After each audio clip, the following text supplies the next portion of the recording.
ರಾಜ್ಯ ಸರ್ಕಾರಿ ಕಚೇರಿಗಳಲ್ಲಿ ಇನ್ಮುಂದೆ ನೌಕರರು ತಡವಾಗಿ ಬರುವುದಕ್ಕೆ ಬ್ರೇಕ್ ಬೀಳಲಿದೆ.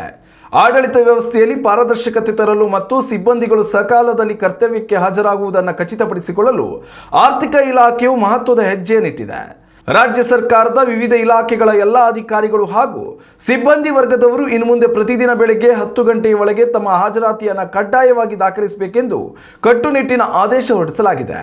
ಇದಕ್ಕಾಗಿ ಸರ್ಕಾರವು ತಂತ್ರಜ್ಞಾನ ಆಧಾರಿತ ಹೊಸ ನಿಯಮವನ್ನು ಜಾರಿಗೆ ತಂದಿದ್ದು, ನೌಕರರು ತಮ್ಮ ಮೊಬೈಲ್ನಲ್ಲಿ ಕರ್ತವ್ಯ ಆ್ಯಪ್ ಮೂಲಕವೇ ಇನ್ಮುಂದೆ ಅಟೆಂಡೆನ್ಸ್ ಹಾಕಬೇಕಾಗ್ತದೆ.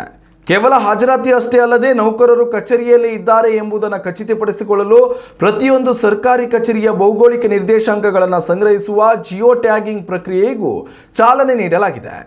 ಹೊಸ ನಿಯಮದ ಪ್ರಕಾರ ಪ್ರತಿ ಕಚೇರಿಯಿಂದ ಗ್ರೂಪ್ ಬಿ ಅಥವಾ ಅದಕ್ಕಿಂತ ಮೇಲ್ಪಟ್ಟ ದರ್ಜೆಯ ಅಧಿಕಾರಿಯೊಬ್ಬರನ್ನ ಕಚೇರಿಯ ನಿಖರ ರೇಖಾಂಶ ಮತ್ತು ಅಕ್ಷಾಂಶಗಳನ್ನು ದಾಖಲಿಸಲು ನಾಮನಿರ್ದೇಶನ ಮಾಡಬೇಕು.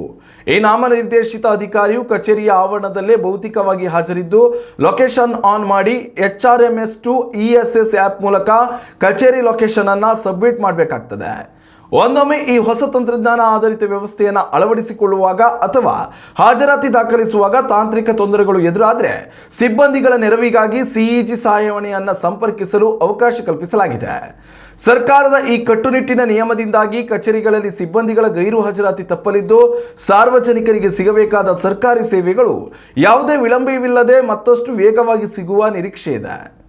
ಉತ್ತಮ ಸಂಸ್ಕಾರಯುತ ಶಿಕ್ಷಣದೊಂದಿಗೆ VSS English medium CBSE school Udupi Muddur. ನರ್ಸರಿಯಿಂದ 10ನೇ ತರಗತಿವರೆಗೆ ಶಿಕ್ಷಣದ ಜೊತೆಗೆ 5ರಿಂದ 10ನೇ ತರಗತಿವರೆಗಿನ ವಿದ್ಯಾರ್ಥಿನಿಯರಿಗೆ ಉತ್ತಮ ಹಾಸ್ಟೆಲ್ ಸೌಲಭ್ಯವೂ ಇದೆ. ನಿಮ್ಮ ಮಕ್ಕಳ ಪ್ರವೇಶಾತಿಗಾಗಿ ಈ ಸಂಖ್ಯೆಗೆ ಕರೆ ಮಾಡಿ.